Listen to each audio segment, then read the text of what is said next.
Estou aqui com o Hélio Beltrão, já conhecido como Dr. Cloroquina, e a doutora Michele Chester, que vai se apresentar para a gente e explicar um pouquinho do que ela está vivendo em relação à hidroxicloroquina. Doutora Michele, em primeiro lugar, muito obrigado por aceitar esse bate-papo. Eu queria que você se apresentasse, explicasse qual é a sua experiência, sua área de atuação. Tá. Eu vou me apresentar, né? Meu nome é Michele, eu sou ginecologista, eu coordeno uma clínica aqui na Zona Norte. Essa clínica é uma clínica que ela é da minha família, né? Essa clínica ela existe desde 1954 e ela foi fundada pelo meu avô, Dr. Mordecai Farber. O nome da clínica a clínica chama Centro Médico Mazei.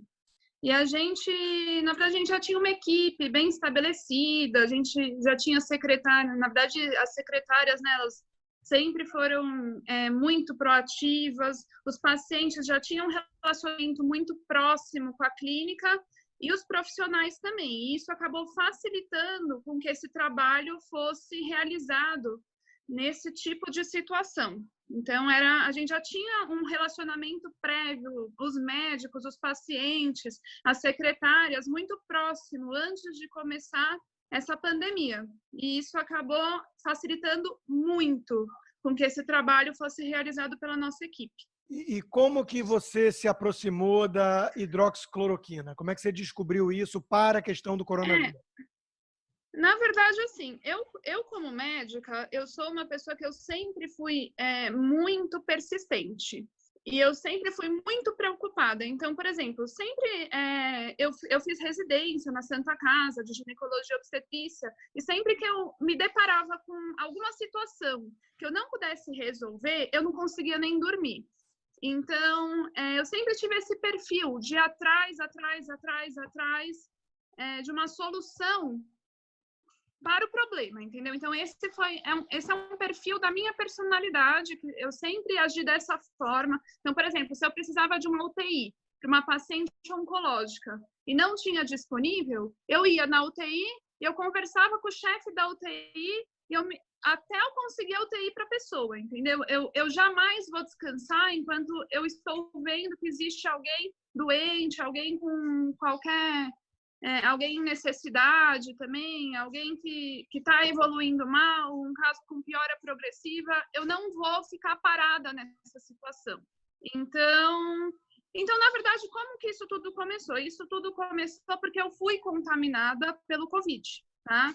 Eu fui contaminada e, por sorte, na época que saiu a notícia que o Trump liberou, eu comprei a medicação, né? Eu comprei a medicação na farmácia, assim como muitas pessoas fizeram, mas eu não comprei isso de forma irresponsável. Eu comprei porque eu sabia que eu podia, de repente, ajudar alguém, salvar alguém com aquela medicação. Que, na verdade, na época eu não sabia ainda que ainda era uma medicação eficaz, né? Porém, se existe uma luz no fim do túnel, por que que a gente não vai atrás da luz, né? Então, essa foi a minha ideia na hora que eu comprei a medicação. Passado 2 dias que eu comprei a medicação, eu comecei a desenvolver um quadro grave de Covid. Eu tive febre, eu tive dispneia, eu tive mais de 10 episódios de diarreia, o meu quadro teve um componente gastrointestinal importante, eu tive enterorragia, inclusive. Eu tive contato com 3 casos confirmados, né? Então, eu tive contato direto com 3 pessoas que haviam confirmado previamente. E minha filha também, tem uma filha de 1 ano e meio, tenho 2 filhos, né? Tenho um menino de 4 anos, que é o Benjamin, tenho minha filha de 1 ano e meio, que é a Melissa, e minha filha já estava com um quadro arrastado de tosse persistente e começou a apresentar uma dispneia moderada em casa. Então, na hora que eu estava em casa, estava na quarentena, em isolamento, né, por conta dos sintomas, mas o quadro foi piorando. E quando o quadro foi piorando, eu fui percebendo que se eu não agisse naquele momento, provavelmente a gente ia ter complicações graves, né? Então, não sei se eu estaria viva aqui se eu não tivesse agido naquele momento. E o que eu tinha naquele momento na minha casa? Eu tinha a medicação que eu tinha comprado, que era o Reuquinol. Então, eu falei, olha, foi o que eu pensei, já que eu vou morrer, porque eu tive 5 episódios de enterorragia, eu vou tomar o Reuquinol, né? Então, Doutora Michele... O Relquinol está aqui, né? Então eu vou tomar. Doutora Michele, uma pergunta. E o que aconteceu? Pode falar. Como é que funciona nesse caso com o médico? Nós não sabemos, não sei se o Rodrigo sabe. Se você pode se autorreceitar, como é que funciona essa coisa? Olha, eu acho... Não tem o menor problema, né? Assim, ao meu ver, o Relquinol era um medicamento que ele era liberado anteriormente dessa situação pela Anvisa. Era um medicamento que não precisava nem de receita controlada para comprar. Perfeito. As pessoas compravam sem receita na farmácia. Um medicamento que era amplamente utilizado por pacientes com lúpus cronicamente. Então, logicamente, eu pensei que o Relquinol ele não teria nenhum problema se eu usasse a medicação, porque ele já era uma medicação previamente segura, uma medicação muito antiga. Então, um comprimido de Relquinol, o custo-benefício que eu avaliei naquela situação foi favorável. Então, eu tomei a medicação. E isso tinha quantos dias de sintomas já? 2, 3 dias de sintoma grave? 7 dias. Tá. 7 dias, segundo a investigação completa aí da Prevent Senior, 7 dias a partir do 7º começa a ficar complicado e você tem outras consequências secundárias, que você deveria, segundo o estudo deles, tomar a partir do 2º, 3º. Como era no caso do Tamiflu, para funcionar com H1N1. Mas nessa situação a gente ainda não tinha essas informações, né?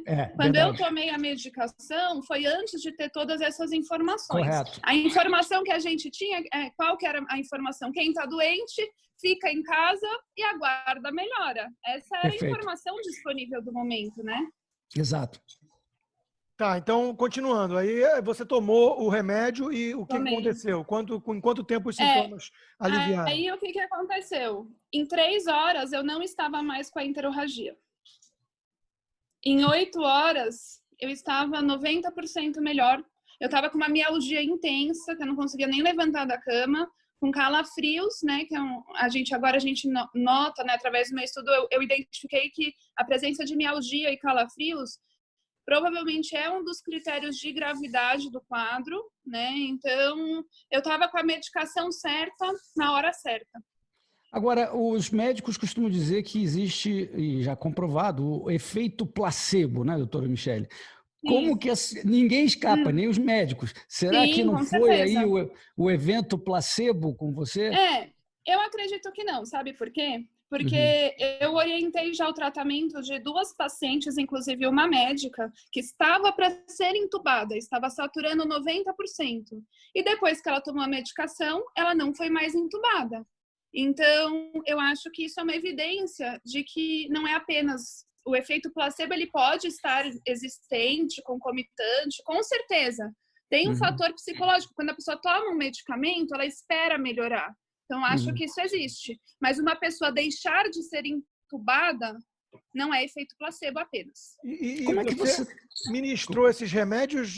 Como exatamente? O que acontece, né? E quando eu percebi que eu senti a eficácia da medicação, eu vi que a medicação, ela age, começa a melhorar os sintomas em 2 horas, e provavelmente o pico de efeito é em 8 horas da medicação, tá? Na verdade, acho que o pico, na verdade, é em 3 horas, desculpa, e a duração do efeito é em 8 horas. Então, começa a agir em 2 horas, tem pico de ação em 3 horas, e ela age por 8 horas, a medicação. Isso eu constatei porque teve uma colega minha que teve Covid confirmado, que teve, inclusive, endocardite viral, e a cada 8 horas que ela tomava, ela voltava a fazer febre. Então, a viremia voltava depois de 8 horas. Por isso que o protocolo de Galtré, no protocolo de Galtré, a administração da medicação para os casos graves é a cada 8 horas, 200 miligramas de 8 em 8 horas, né? Isso eu constatei clinicamente no meu estudo. 200 é metade da dose do comprimido normal, né? Só para esclarecer para o pessoal. Isso. Na verdade, assim, essa questão eu tô falando agora sobre o protocolo de Galtré, mas o protocolo adaptado que eu fiz para tratamento domiciliar, ele tem uma dose reduzida, a dose é menor.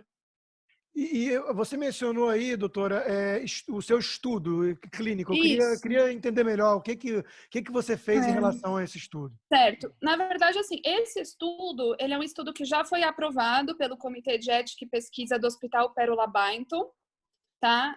E esse estudo, ele trata, na verdade, como que funciona, né? Primeiro, o que eu quero esclarecer, que é muito importante e que é onde o pulo do gato é o seguinte: o diagnóstico é clínico. É uma doença com diagnóstico clínico. E os médicos não têm confiança no próprio diagnóstico.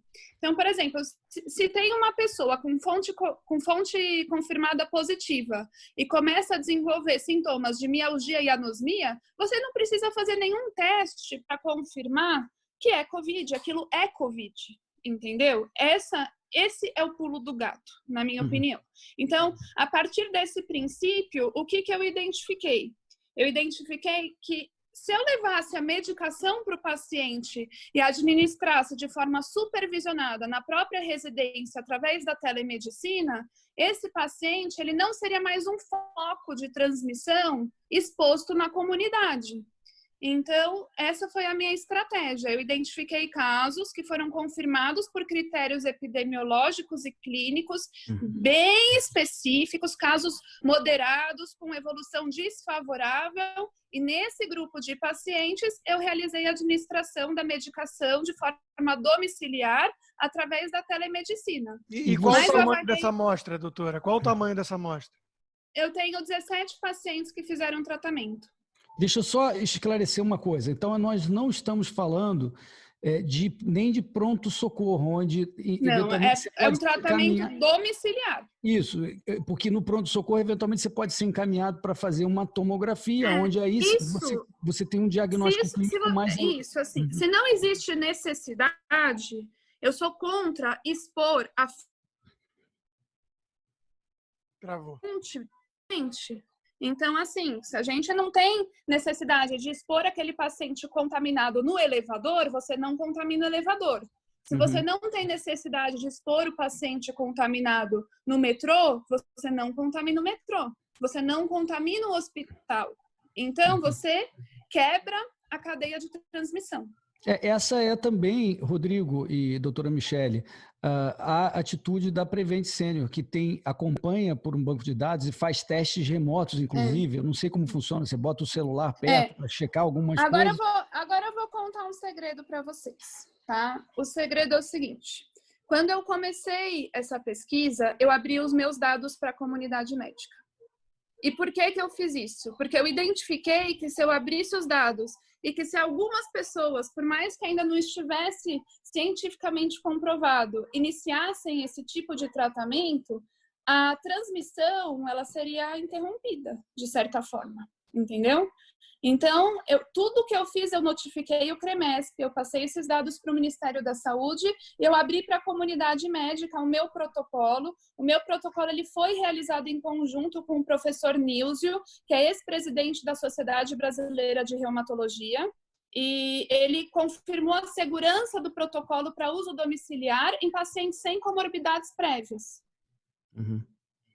E aí, quais foram os resultados, então, doutora?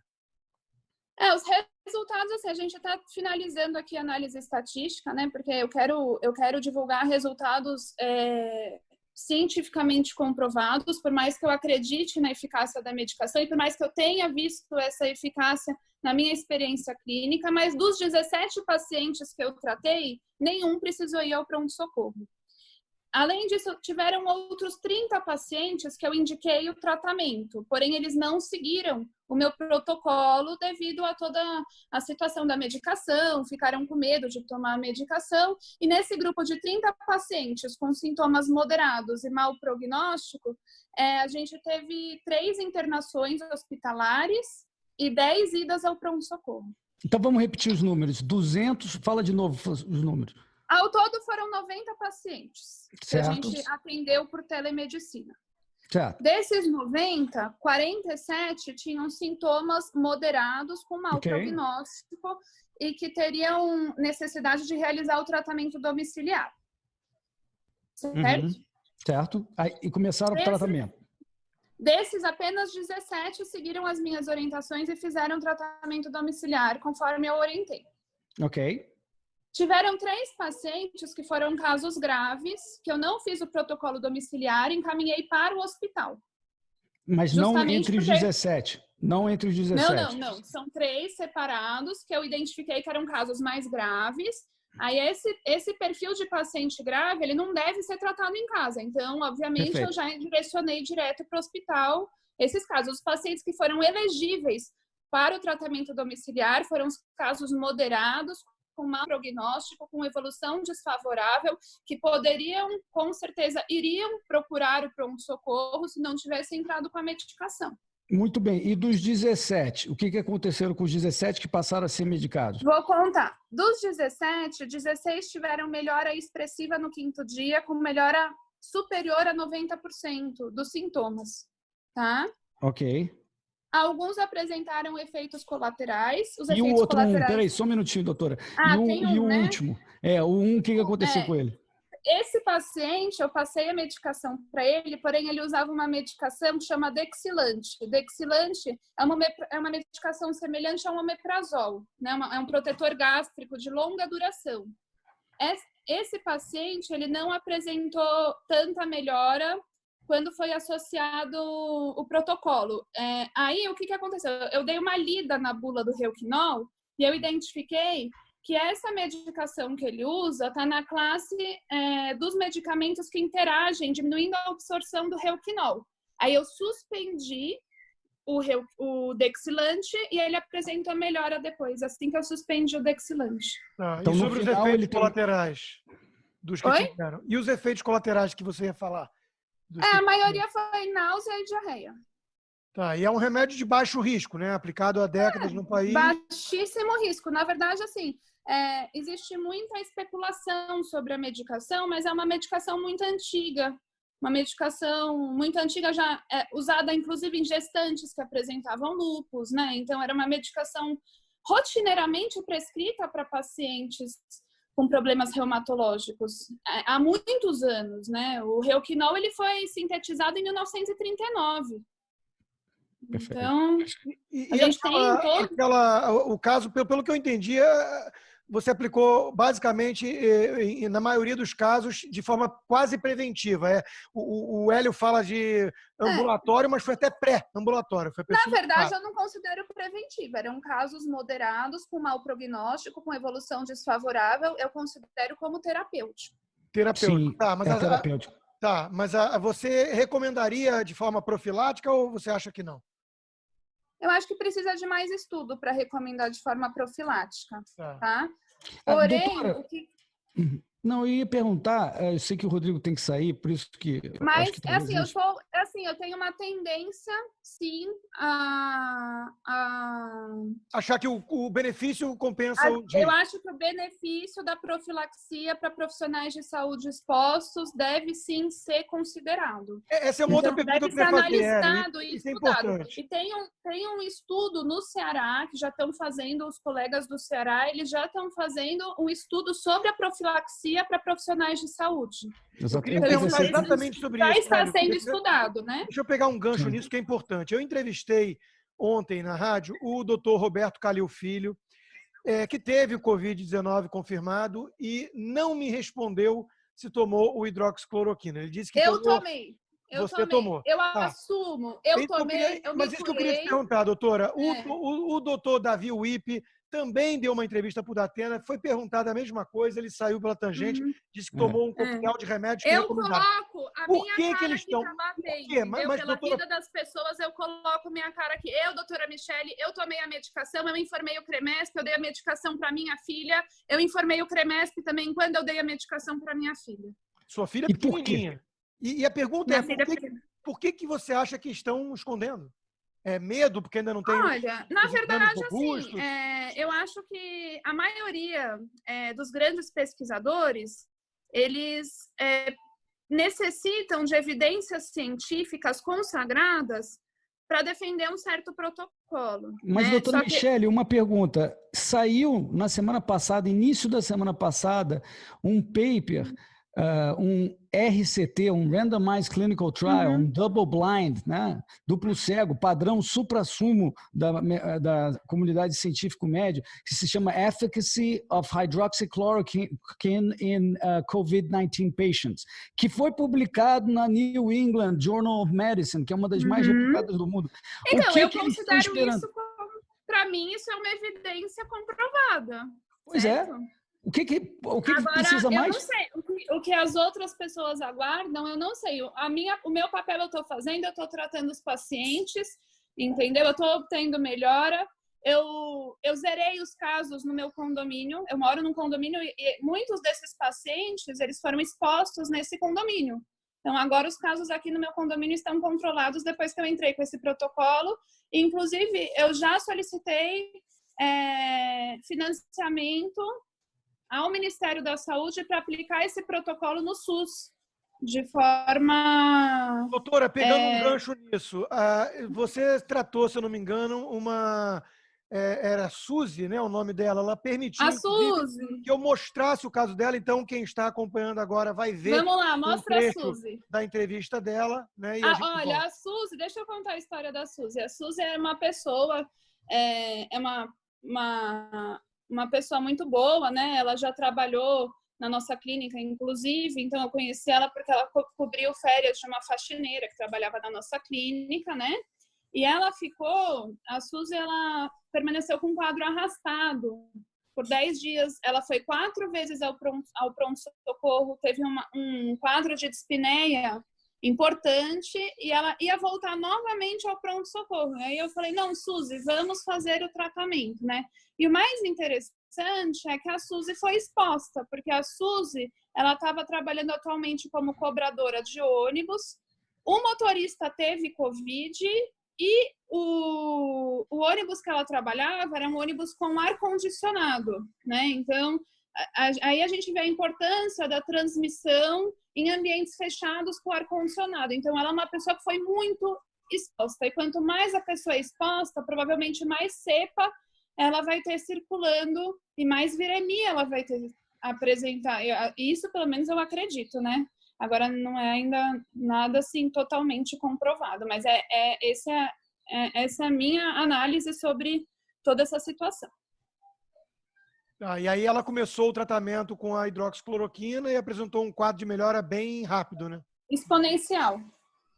Eu vou mostrar o depoimento dela para todos. Bom dia, eu sou a Suzete, sou cobradora de ônibus, trabalho de cobradora de ônibus e eu tô com...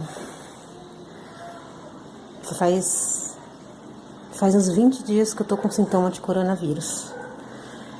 Quando foi 15 de março, eu trabalhei com um motorista com um carro de ar-condicionado e esse motorista estava com muita tosse. Quando foi no dia 18, eu fui trabalhar e ele estava afastado já com suspeita de coronavírus.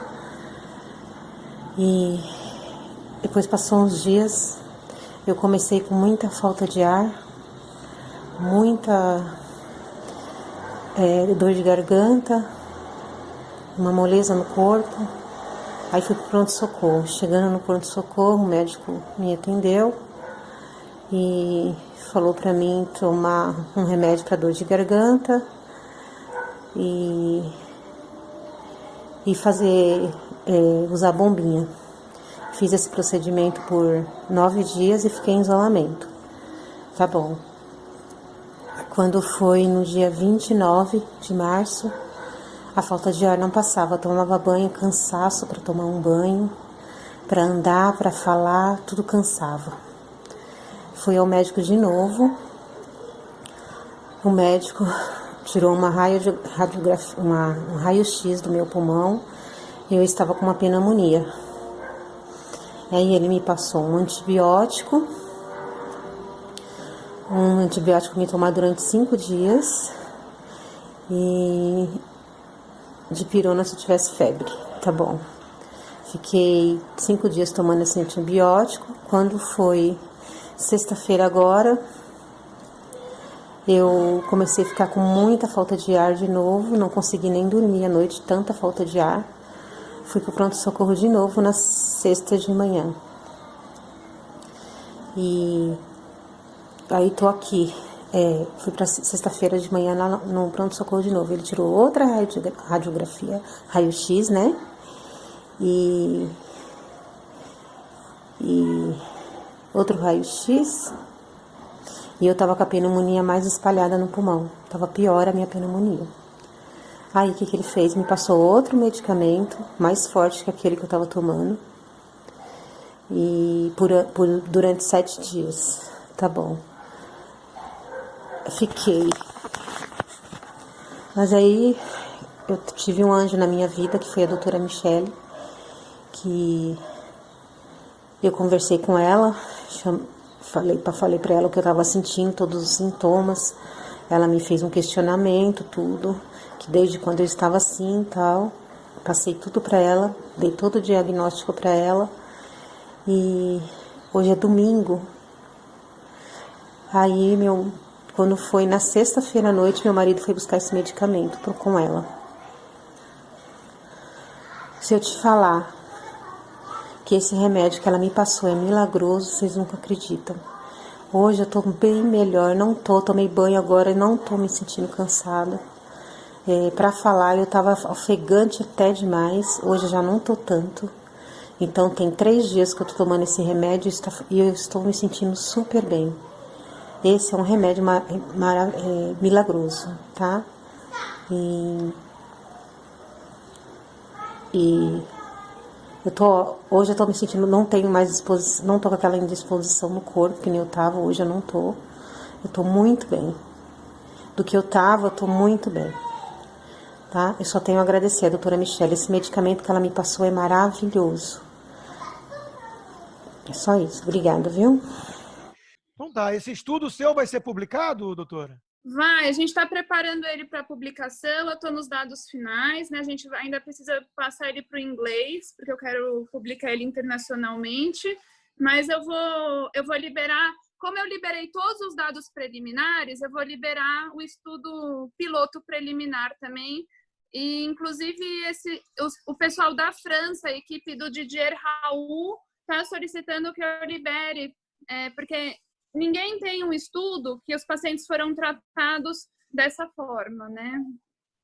Eu faço o possível dentro das minhas possibilidades. Eu não faço o que seria o ideal. Não é, a gente tem o que seria ideal cientificamente de ser feito, mas a gente tem também o que é possível ser feito dentro da nossa própria realidade. Então, eu fiz o que poderia ser feito dentro da minha realidade. Isso, e é um quadro de pandemia, afinal de contas, estamos relaxando o protocolo em tudo que é área. Na economia, na liberdade, os estados tomando decisões policialescas de confinamento. Então, acho que é razoável se admitir que se relaxe um pouco os protocolos de ultra rigor. Na verdade, eu acho que não é uma questão de relaxar protocolo, né? Eu acho que, assim, se fosse uma situação distinta, que a gente fosse testar, de repente, um medicamento para acne, né, antes da pandemia, todos os protocolos devem ser seguidos. Sim. Mas agora, né, a gente está numa situação que pessoas estão morrendo. Então, se tem uma medicação que aparentemente é eficaz, atua rapidamente, reverte a gravidade do quadro, por que não usar? Muito obrigado, doutora Michele. Até a próxima.